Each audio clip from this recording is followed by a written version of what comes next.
Well, hello and welcome to the Movie Burner Blog Rundown. We have got a packed show for you today. And joining us as always is John, and we are going to start with a movie review from our senior writer Darren Gautier. And this film came out in 2016 and it's called Warcraft, The Beginning, John. Now, yes. I understand that this film is based on the video game World of Warcraft or Warcraft or whatever it was called. You can tell that I wasn't a big fan of the series, but this... yeah, very addictive, I heard, but this film was directed by Duncan Jones and was written by Charles Leavitt and Duncan Jones himself, and stars Travis Fimmel, Paula Payton and Ben Foster, but there's a whole host of stars in there as well. Darren's thoughts on this movie was that it was a watchable misstep. That was his final parting shots, and rating it a 4 out of 10. Reading the review, John, I get that a lot of these sort of fantasy world type movies where you've got these type of characters in it, orcs and wizards and all that kind of thing, is that a lot of people are going to naturally compare it to the likes of Lord of the Rings, or at the other end of the scale, Dungeons and Dragons, just like Darren has said in his review here. It's a natural thing to do when you... I think when the first Harry Potter film came out, The Philosopher's Stone came out, a lot of people were already comparing it to The Fellowship of the Ring, which was it was unjustly, because it was a totally different thing altogether. Yeah. Just that a lot of audience members at that period hadn't seen a lot of this done that well.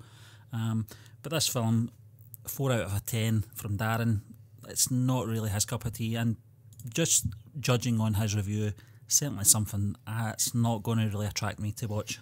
No, and I had played World of Warcraft back in my formative adult years, Stephen. After I left school, I took a year out from my studies to play World of Warcraft. I dived headlong into that world, and I think it'd be fair to say I became addicted to it, Stephen. I was playing it for about 10 hours a day. I'd get up in the morning, I'd play that game, and then I'd go and make a pot noodle. Maybe feast upon some ridiculously unhealthy sugary snack, and then I'd get back. In fact, sometimes I'd even be eating whilst playing it. I couldn't step away. So it'd be fair to say, when this film dropped back in 2016, I wasn't keen on going to watch it, because it was bringing up a lot of bad memories for me, Stephen, of a bad time in my life when I was... I refused to leave the house because I just couldn't. That would eat into the time of playing World of Warcraft. So, didn't watch this one. And what didn't help it was the fact that the critics were absolutely panning it. 19% from top critics, 28% from all critics. We see this disconnect. We spoke about this in Box Office Chat, Stephen, a couple of times, with Venom and First Man. The critics panned Venom, audience members loved it. The audience members panned First Man and the critics loved it. Sometimes you see that, you'll get a divide between the two. It seems like Darren's siding with the critics here, because he has gave it a 4 out of 10, which is almost bang on what the critics have gave it. Rotten Tomatoes, 28%, the equivalent to 4.3 out of 10. The first thing that sprung to my mind when I read his review, where he says it was a watchable mess, I think, was the most recent King Arthur film starring, I can't remember the guy's name, it's shocking, the guy from Sons of Anarchy. Really good guy, good actor, I like him. He was in, I think he started his career in Biker Grove. He's from Newcastle. Accent totally unrecognisable of that of a Geordie now. It's just some weird bizarre American thing, a bit like John Barrowman forgetting his Scottish roots, but then he can put it on when he wants. But that was the same film. It was watchable in the sense that it was aesthetically pleasing, very big, high budget action film, lots of CG, lots of great visual moments, but the characters were 2D. They didn't really develop them. The story was lacklustre and forgettable, and I think it's a similar theme here as well, because I think they were hoping to start a franchise with that one. I think it was the same with this. They hoped if this got off to a good start, they could then go on and do a bigger, more expansive Warcraft franchise. Certainly doesn't look like that happened, because 2 years later we've not heard anything relating into that. Certainly when you're setting up with a title, The Beginning. Yeah, The Beginning. It does certainly go that way, doesn't it? Yeah, well, as someone that played Warcraft, I didn't really dive into the lore. It's a very, very old franchise. It went right back to 1994, I believe. There's been umpteen Warcrafts. It is quite rich in lore. They've built and expanded out this rich mythology and world. I believe this is all about the war between the Horde, the Orcs and the humans. They were always warring, even in World of Warcraft. They were they were rivals. There was a split there, and I think that was really detailing that. Obviously, it says in the plot the Orc Horde invade the planet Azeroth using a magical portal, and a few human heroes and dissenting Orcs must attempt to stop the true evil behind the war. So you get the sense this is a thing. It's been just transcended umpteen games, nearly 2 decades now. Duncan Jones, I've actually liked Moon that he did. I don't know much more of the films. I think Darren even says that. He loved Moon, but he's not really done anything since. That was a fantastic film with Sam Rockwell. Really good performance from him. Up there with the most recent Three Billboards for me is one of his best performances. Sadly, I don't think he won an Oscar for it. The writer Charles Leavitt as well. He's actually a very good writer. He's done films like In the Heart of the Sea, even Blood Diamond, which I thoroughly enjoyed. That was the Leonardo DiCaprio film. That was a very good film. So he's a good writer, so I'm surprised with the personnel they've got on board, it's not turned out quite so well. In terms of what he does say about World of Warcraft, it's not World of Warcraft, it is about World of Warcraft. What he said in terms of comparing it to comparing it to a poor man's Lord of the Rings, essentially, I think that's very harsh because there's not many franchises will compete with the works of J.R.R. Tolkien.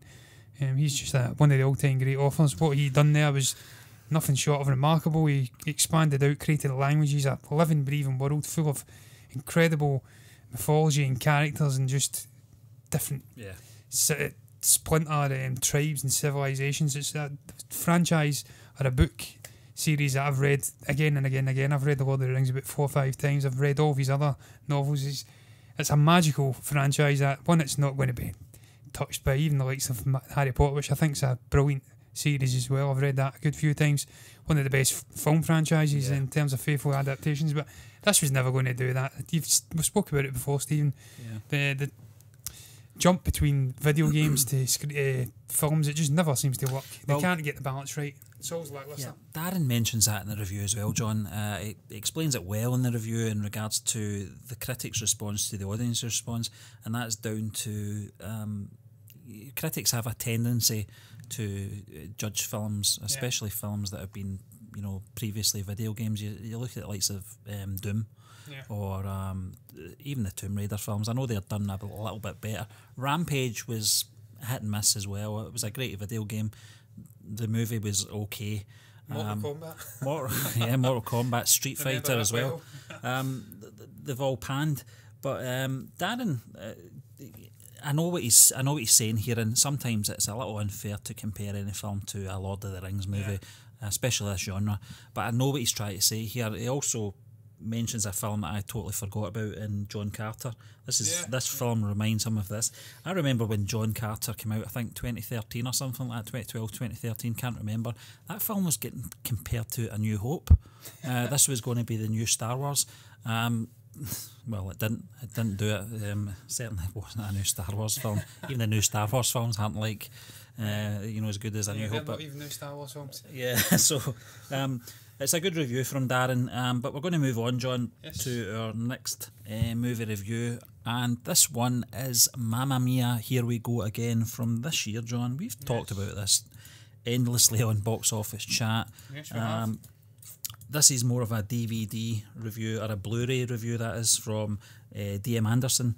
And this was directed by Al Parker and written by Al Parker and Richard Curtis, starring Amanda Seyfried, Lily James, Christine Baranski, Julie Walters, Pierce Brosnan, Colin Firth, Stellan Skarsgård, Andy Garcia, Dominic Cooper, Jessica Keenan, Wine, Alexa Davies, Jeremy Irvin, Hugh Skinner, Josh Dillon, Omid Djalali, Cher, and Meryl Streep is also in there. She does make it into the film. But one of the things I took from this review, I've seen the movies, John, took my daughter to see it, she loves it, was the bonus material. She loves that just as much as the movie because it's got all this sing-along featurettes on it. And this movie, Dave says it himself, that did we really need this sequel? It's probably one of the most unnecessary sequels of all time, he says. I have to agree there. When this was announced, I thought, what are they doing? They've already did this story, they've did all the ABBA songs. I was wrong, I didn't really know much about all the other ABBA songs. but they're ingrained in my brain forever now, thanks to my daughter. And it's a good review. He says it's pretty entertaining. I would have to agree with that. I'm not a big ABBA fan. I'm not a big musical fan, but it is an entertaining sequel. Yeah. He also says that he watched the first film, and one of his abiding memories from that first film was that Pierce Brosnan couldn't sing. Now, I haven't seen the first film, but I've heard Pierce Brosnan singing, and I thoroughly echo those sentiments. The guy can't sing. Put some autotune on him. Jesus Christ, man. If you can do it for Emma Watson and Beauty and the Beast, do it for him, man.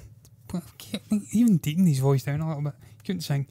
In terms of why they did this, being the most unnecessary sequel of all time, well, you look at Universal with the studio, I believe. Look at the worldwide gross it finished with 392.7, just under $392.8 million worldwide, off of a $75 million production, albeit they would have pushed this in terms of promotion. So you're saying $75 million, in reality it was probably closer to probably $250 million, $200 million when you take the cuts from the theatres and just to push, because they did push this film quite a bit, and it costs a good whack of money to put out trailers and things in newspapers and stuff like that, and putting it on buses. That eats into the profit, but it made a profit, so it's not too difficult to understand why they did it, because they're money grabbing gets these studios.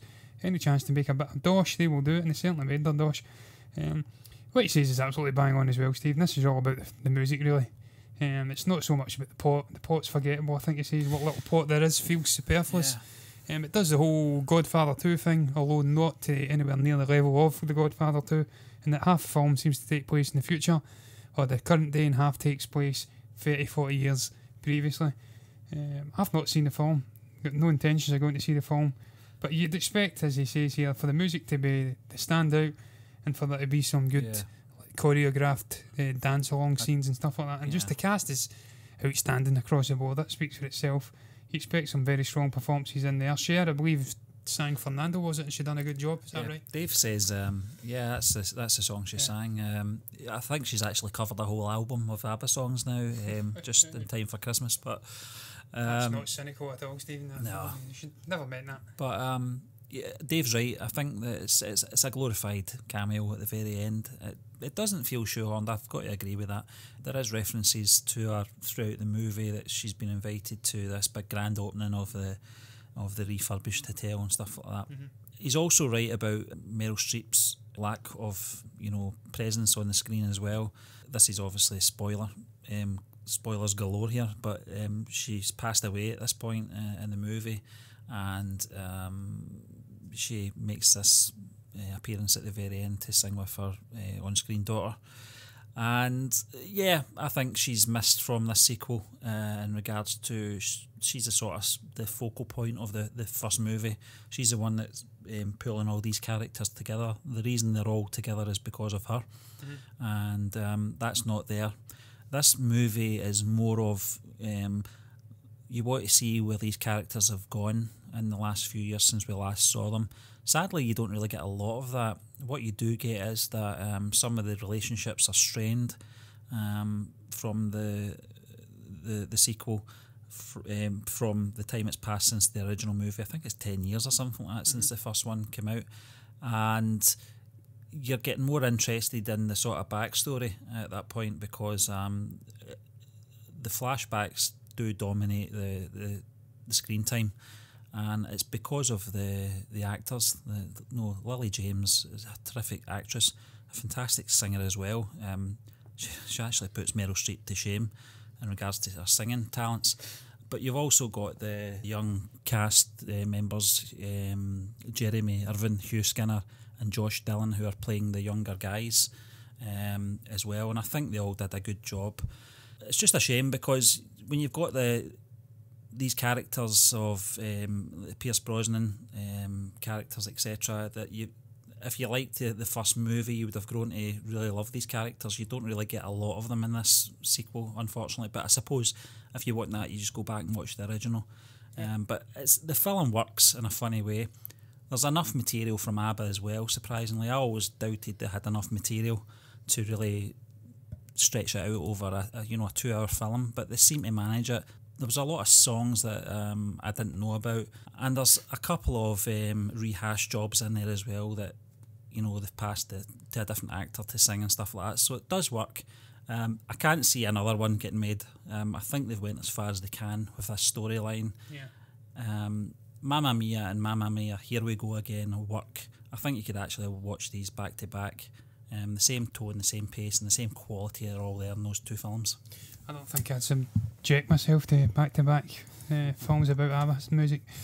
No offence, but I'm just not a big fan of ABBA's music. Can't argue with what they did. Very good, catchy songs that they put out, but it's not my cup of tea. Yeah, but I'm going to move on to the next film.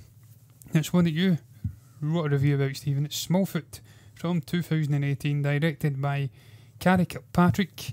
Jason Reisig is the co-director. It was also written by Carrie Kilpatrick and Claire Sierra, who apparently, well, she did the screenplay as well. So I was about to say it was adapted from, but it's not. It's not a novel. Come on, John, you watched the film, you know that. It stars Channing Tatum, James Corden, Zendaya, Common, and Danny DeVito, and a whole host of other people in there that I'm sure I've missed. But this is an animated film, Stephen, from Warner Brothers. Apparently, you say in your review that it's Warner's Animation Group's 5th feature film.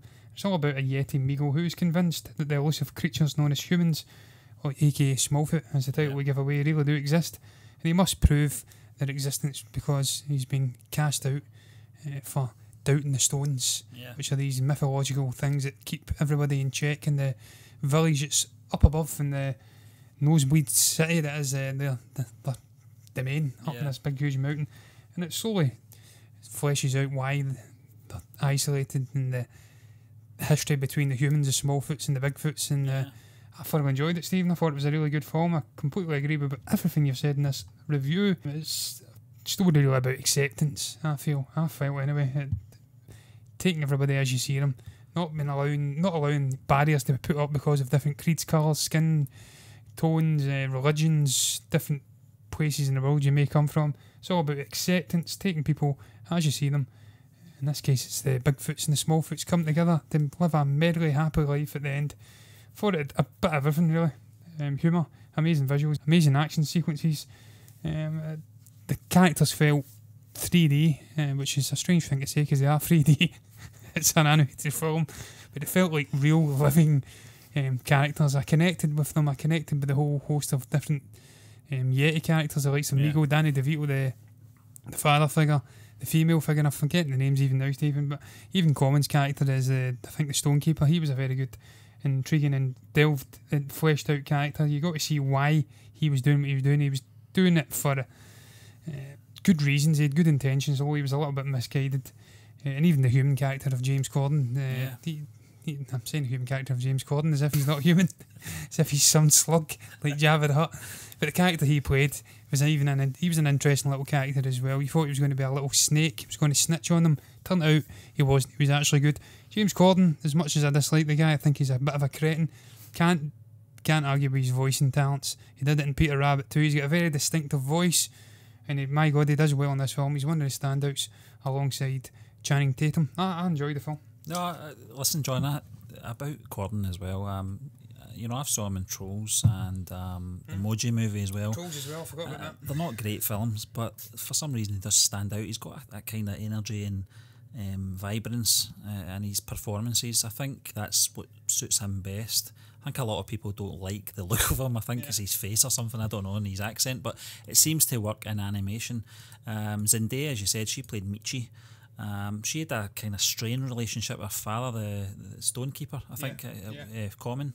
I liked the scenes with the Channing Tatum character and Danny DeVito, the father and son. I liked that kind of filled in a lot of the blanks. It didn't bog the storyline down. Kind of gave you a sort of backstory to the traditions of the Yetis and their community, etc. But I liked that. I liked the fact that you were getting that mountaintop, the traditions, and then down below that you had the city down below them, the mountains where the Smallfoots lived, and it was just the two communities coming together at the very end. It could have been really corny and really cliche, but it wasn't. It worked very well. It wasn't forced. I liked a lot of the sequences down in the city, the sort of final third of the movie. It was very action-packed. For an animated film, I thought they did that very well. Overall, I thought the movie looked really good as well. And the storyline was interesting enough. It was a very simple storyline, but it worked. I think Channing Tatum as Meagle was very good. He was a very gentle character, very... he was a big lovable goof. Yeah, quite naive as well. Yeah. Common, he had this amazing rap in the middle. There's a couple of songs in the movie. There was a Under Pressure was one of them. It was a terrible version, but the Common rap, the Stonekeeper's rap, was amazing. It was probably the standout song in the movie.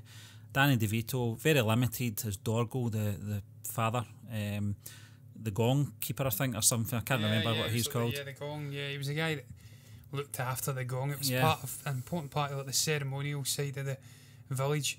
But what I'd love, Stephen, was just the fact that out with the whole animated side of things, the fun and the lightheartedness that would attract a child in, you did have that deeper undercurrent, and I just felt like that moment where the Stonekeeper reveals that these contraptions underneath the mountain have been manufacturing the fog. It's not clouds. Right, I just thought that was a great satirical reference to Trump in today's day and age, where he's building barriers through fear and just ignorance, really. So when you break that away and you go down and see people for what they really are, takes that away. When you realise everybody has got similarities, we've all got something in common, and you break down those barriers, and that makes everything better. As I said in the box office chat, John Lennon said that peace and love to all. When we all come together, we're stronger. Don't separate with these stupid barriers in terms of metaphorical barriers or real barriers getting built on borders. It's all a lot of shite. That's his Trump's presidency, but we're not going to get into that, Stephen. Listen, the message is loud and clear in this movie, John, and as you said, it's about acceptance and don't judge books by their cover. We're going to move on to our next review. This was one again from D.M. Anderson from this year, John. This is a movie I'm very intrigued to see. Yes. Whole host of stars in this movie. I'm not going to run through them just like I did with Mamma Mia, Here We Go. We'll be here all night if I do that, but the likes of Tessa Thompson in there. Yeah, Rosario Dawson. Yeah, there's so many of them. David Cross. This movie is called Sorry to Bother You, as I said, from this year. This is directed by Boots Riley, who also wrote this movie. And Dave's, I like his explanation and his description for this movie. It kind of reminded me a lot of, especially when he's mentioning the telemarketing scenes. It reminded me a lot of if you ever watched the television comedy series Friends, when Phoebe took a job in telemarketing. I've worked with telemarketing people. Dave himself said that he did this for a living for a while as well, and he builds a really good picture here in this review of how depressing it is, and it reminded me of that episode of Friends where Phoebe was trying to sell toner. I shouldn't laugh, but it was very funny. This the film description as well reminded me of Office Space as well. I don't know if you've seen that movie, John. I've not yet, no, but by all accounts it's a fantastic film. It's fantastic. It's an absolute amazing film. It's a simple premise that's just a bit like The Office. It kind of analyses people's behaviours in a very simple way, but in a very funny and effective way. And this is what I got from Dave's review here. He says that it's quite a surreal film, and he says that the result is unique. It's an offbeat satire that's destined to polarise audiences for years to come. And one of the things that I did like in Dave's review that's going to make sure that I see this film at some point is that everyone that has seen this will want to revisit this film time and time again. So it's got the rewatchability as well, John.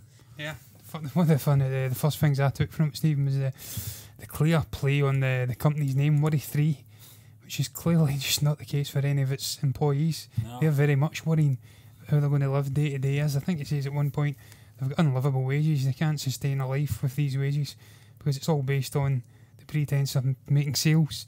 Sounds like a terrible job. It's not a job I like to do. Oh, I've got the gift of the gab. I can certainly talk for Britain and maybe Europe or the world, indeed, out with that.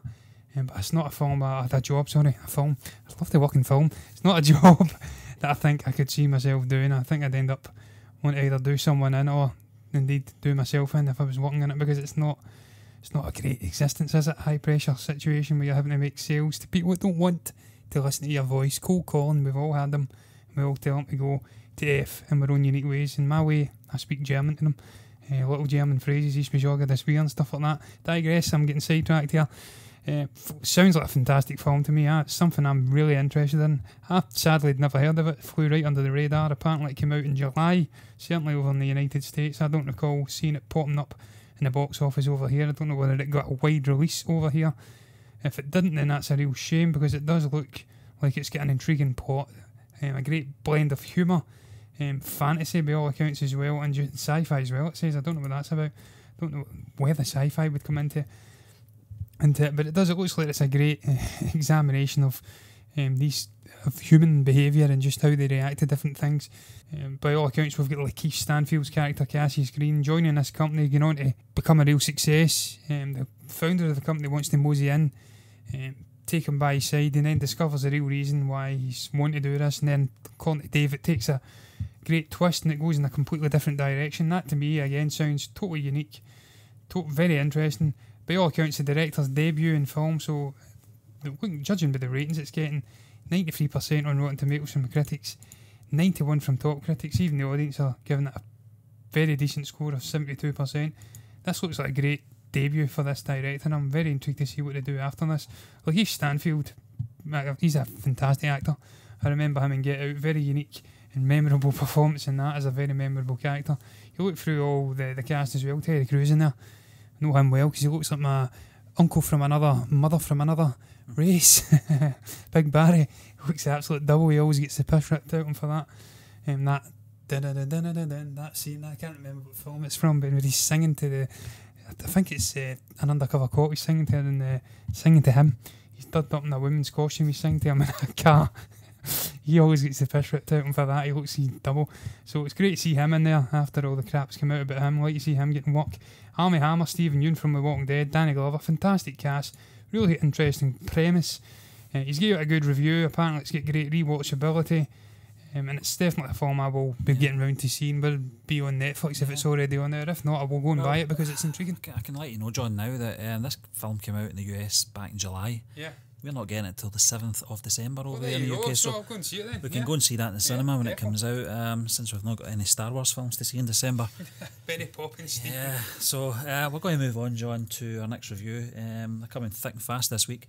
It's Seven in Heaven. This is written and reviewed by our very own Darren Gautier, our senior writer. This film was directed by Chris Eichman and was also written by the chap, starring Jacinda Barrett, Haley Ram, Travis Tope, and the plot is about a 16-year-old chap called Jude discovers that each and every day one of his fears is true. Yeah, by all accounts, this is like a strange sort of a parallel universe thing. The vibes I got from reading some other reviews and Darren's, a mixture of both, is that it's like a strange sort of like the Witch in the Wardrobe thing, where they get whisked off into this parallel universe, certainly in the first half of the film. But then Chris Eichman, who I presume wrote the script, as you did say, tears it all up in the second half of the film and does a full 360, and then kind of hints that it isn't a parallel universe, that maybe it's just all in his mind. Certainly Darren seems to say that towards the end of his review, that he wished they would have went with the parallel universe, something really sci-fi, but they didn't. They threw a couple of answers at us, but they didn't really track, and we end up with a confusing plot that just isn't satisfying. So that sounds really disappointing, because it looks like they had an interesting concept up their sleeves here, and threw it away by trying to become too convoluted and too smart, really. They're trying to do something with it that they really didn't have to do. If you just kept it simple, you may have had a very good film. I don't know, because you look at the cast and it's one of those ones where not really many of them are standing out to me, really. Jacinda Barrett's getting top billing. Never really heard of her. The only one that really does spring out to me right away is Gary Cole. So it's not getting an incredible cast by any means, but that's not a sure sign of it being a crap abomination of a film. Certainly you tend to find that. You'll get these smaller releases who will maybe propel a fledgling career into the limelight, and then they go on to build upon it from future releases. Darren, no, it's got a 5.4 out of 10 on IMDb. Darren's gave it a 4 out of 10. Seems to be getting panned by him. There's not many user ratings on Rotten Tomatoes at the moment, just 16 with a 36% rating, averaging at 2 out of 5. No critic reviews yet, but we know what they're like when it comes to Netflix releases. They're a little bit snooty, and we've seen this in the Cannes Film Festival and the likes of that, where they boo Netflix releases. I won't be if I get accepted, John. Exactly, yeah, exactly. I mean, you've got to understand here, this is a new player in the cinema. Yeah. Like it or lump it, they're major players. They're giving directors and filmmakers and all variety of people involved in the movie business, they're giving them a chance to do something. They give them big budgets, or sometimes maybe not so big budgets, but bigger budgets than they would get from a major studio. They give them that freedom to go and do something, or whatever the hell they want. This appears to be what's happened here. It's maybe a concept that would have been a straight-to-TV effort, but it's on Netflix. It's got a wider audience than it would otherwise have got. But as I do say, Stephen, I'm giving a lot of crap here, man. It looks like it was an intriguing concept. You try to go too convoluted with it and threw it away in the middle of the film. Yeah. Darren says it's a decent gimmick. It's a horror sci-fi flick, and it could go in many directions. And the film plays with that pretty well in the beginning, and then, as he does say, the execution and the later part of the film, it really messes it up. So this is a theme we're seeing, a pattern that's coming through all the reviews. Great first half, shite second half. So that's a shame. I think a lot of people, John, that's why they like Netflix. They take these gambles. Yeah. They don't always work out, I'm afraid, but that's the whole point. You're giving artists and creators that kind of freedom, and that's, you should be anyway. They shouldn't be tied down to certain tones and stuff like that from studios interfering and stuff like that. Sometimes it works, sometimes it doesn't, but that's the beauty of Netflix, and I'm glad they've got this platform. I'm glad we've got this platform as well, because we can go and see these films ourselves and make up our own minds. I know Darren said this film wasn't the greatest. It's watchable, but it didn't work for him. Some other people might get something else out of that. Gary Cole in there, he does say that he does make an appearance in the film. He doesn't really say how much of a presence he has in the film. I also love Gary Cole as well. I think the guy's his film career to date, he's always a standout. Yeah. But Darren says that he would have liked to have saw him a little bit more. I don't know about that, because I seem to be on the flip side. I just think when he is used, he's used enough. I think, like Steve Buscemi, a lot of films, I think he's used the correct way. He's never going to be the leading man in a film. He's like a utility man who can come in and do the job. Exactly. In the background, and he bolsters the other performances around the room. And he'll carry the character as well. Yeah. Darren also says as well that he would have liked to have saw them going down the road of a parallel universe or something really sci-fi. I've got to disagree with that as well. We saw that in that Nicolas Cage film, The Unknown, which I think for 3/4 of it was a very fascinating film, and then at the final, part of that movie, it was all down to aliens, and it kind of soured the experience for me. So, although I've not seen this film, I'm kind of glad they didn't go down that road, because sometimes that appears desperate to me, that they have to find some kind of direction at the very end because they don't really know what they're doing, so they'll throw in some flying saucers or something like that to just to wrap things up, and it doesn't work all the time. There is times though where it does work. I remember 10 Cloverfield Lane, where that was kind of a siege, claustrophobic, sort of a tense thriller of a film, and then it goes completely apeshit in the final 20 minutes. She comes up to the surface and it turns so completely sci-fi. You've got these mad aliens hunting her all over the place in the middle of this sort of a farm cornfield thing, so it can work when it's done well, but sadly in this case it hasn't. And we're going to move on to our final review this week, John. This is a movie that I reviewed, and I've got to say I did enjoy it. This is from David Gordon Green.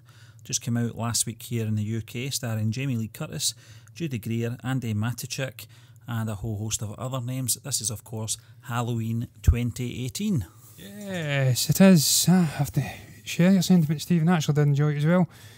Not a patch on the original, but come on, that was a genre definer for the slasher horrors.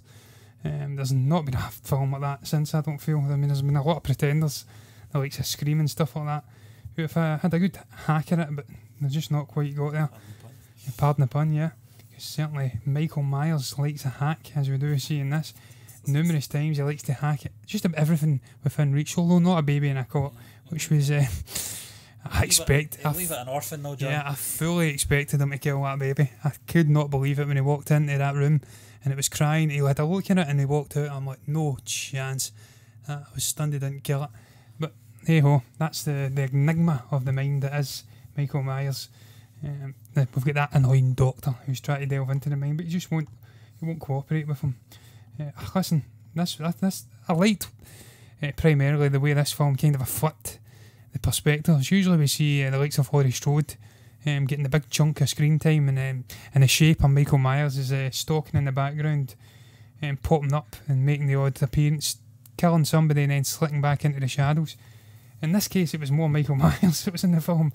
You seem to focus on him a hell of a lot, from his escape from the mental asylum, donning the mask, getting the boiler suit, going through a whole host of attempts to get that knife that he finally gets his hands on. Oh, he does bash somebody's head in, the mother of the baby, incidentally, or the grandmother, with a hammer. But it seems to focus on him more than any other Halloween film that I can recall. And then we get Laurie Strode popping in every now and again for a cameo, letting us know she's there. She's dealing with it. She's putting her plans into place very meticulously. She's been waiting 40 odd years for this moment, and she does not let it go. This is a woman that's on a mission, and when we finally do get to see her more at the end, she puts all her plans into place. It's almost when I was watching, I don't know if I said this during box office chat, it put me in mind of Home Alone, a more vicious, gritty, violent Home Alone. Instead of them slipping on balls and stuff like that and getting hit in the head with things and getting tarantulas put on their heads, setting things on fire, and she's trying to shoot his head off, and she's locking doors and compartmentalising the house at the end. It was a very intriguing watch. Yeah, but instead of the sticky bandits, we got the stabby bandit. Yeah, we got the stabby bandit. I thoroughly enjoyed it. I liked the writing from Danny McBride, David Gordon Green.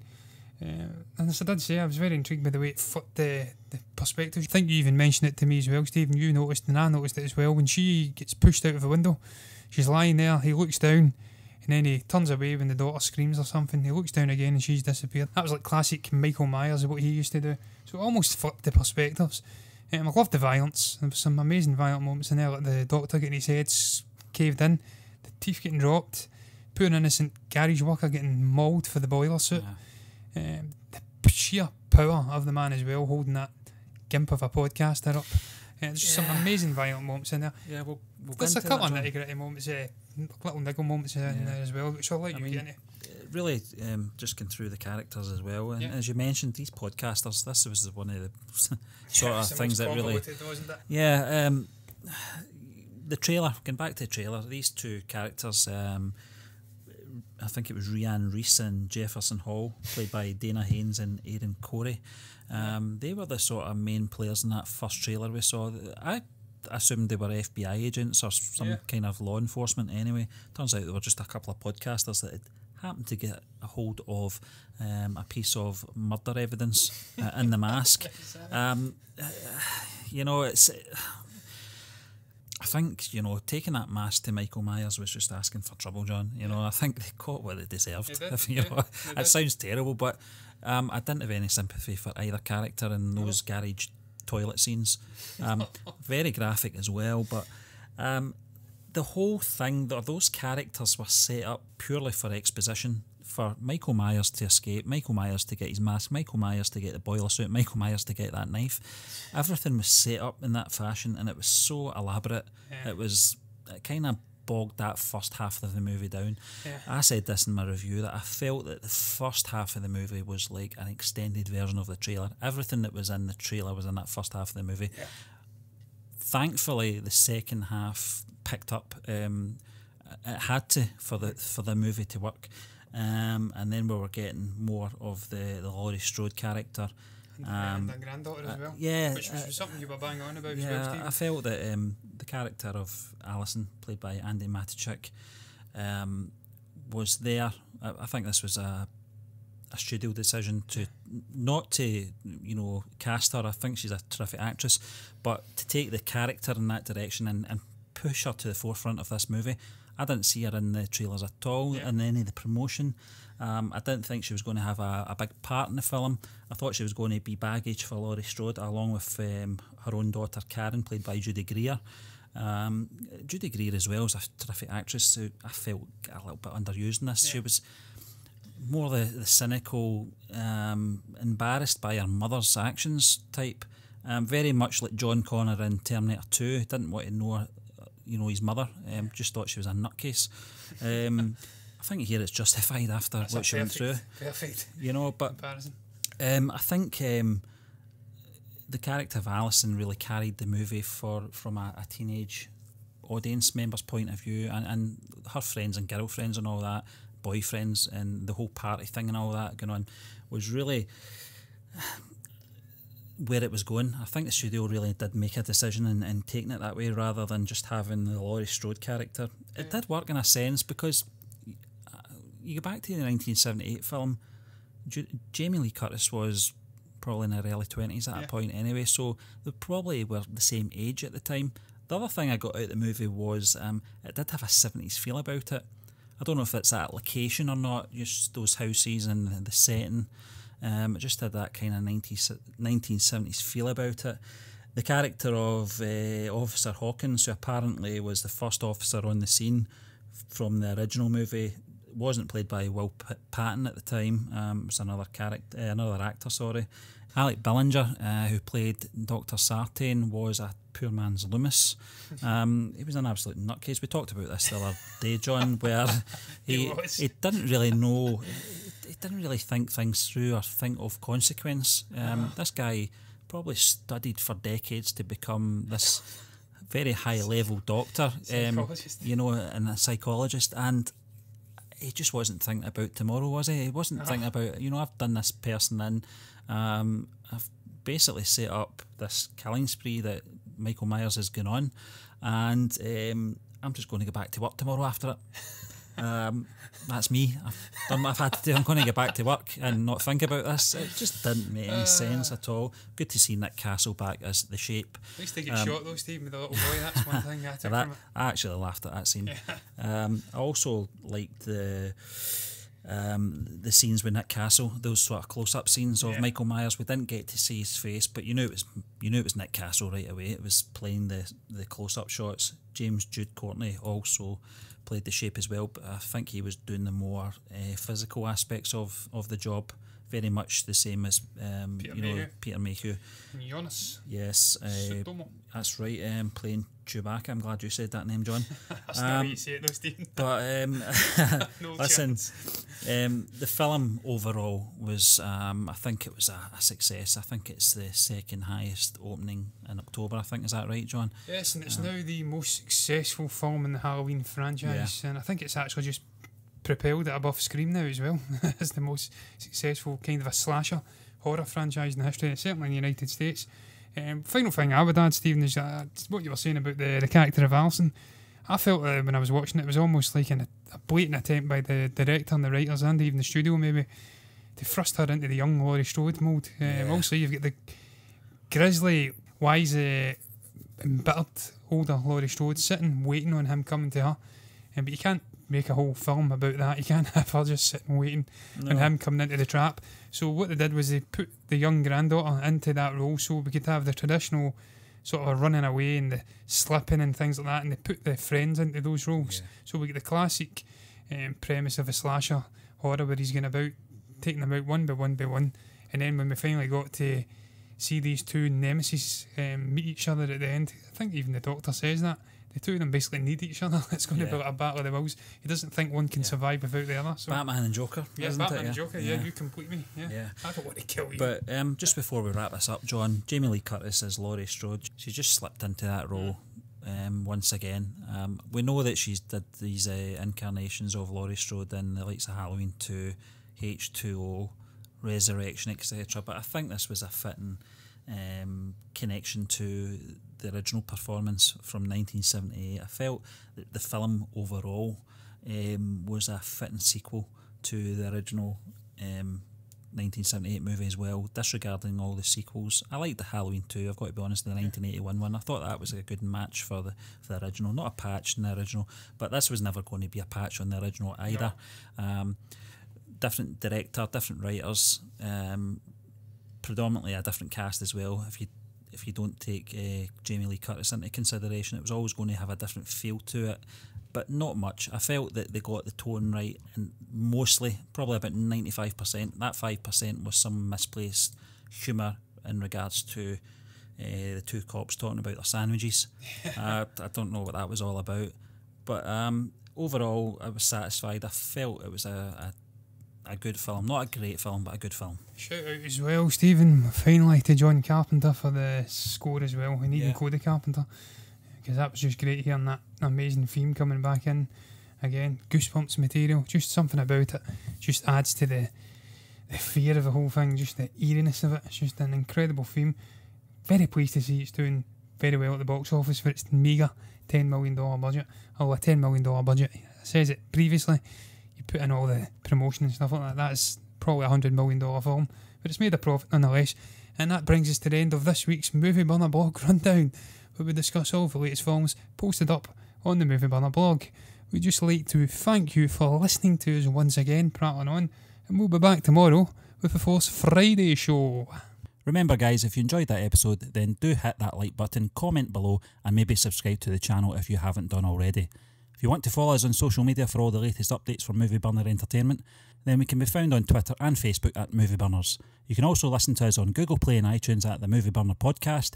And last but not least, if you want to access all the latest written reviews and the occasional article, then that can be found on our website at movieburnerentertainment.org. Until the next time, goodbye.